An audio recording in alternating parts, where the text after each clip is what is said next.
गोष्ट आहे रोहित शर्माची.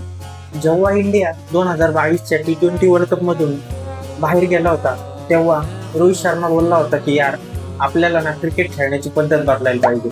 आपणही क्रिकेट अजून अटॅकिंग पद्धतीने खेळलं पाहिजे. आणि ह्याच गोष्टीची अंमलबजावणी त्याने 2023च्या वर्ल्ड कप मध्ये केली. आणि एक स्वप्न पाहिलं की यार, आपल्याला 2023चा वर्ल्ड कप जिंकायचा आहे. आणि शेवटच्या फायनलच्या दिवशी रोहित शर्माचं स्वप्न हे स्वप्नच राहून गेलं. त्याच्यानंतर T20 वर्ल्ड कप भारतासाठी जिंकून पण त्याची ODI कॅप्टन्सी गेली, टेस्ट कॅप्टन्सी गेली. आणि रोहित शर्माला हे जाणवायला लागलं की यार, आपली रिटायरमेंट आता जवळ आली.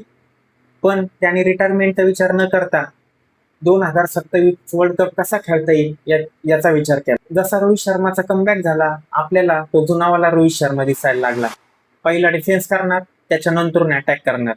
मग ती ऑस्ट्रेलियाची सिरीज असू किंवा त्याच्यानंतर झालेली साऊथ आफ्रिकेची सिरीज असू, रोहित शर्माने दाखवून दिलं की तो कन्सिस्टंट आहे आणि तो 2027चा वर्ल्ड कप खेळण्यासाठी एकदम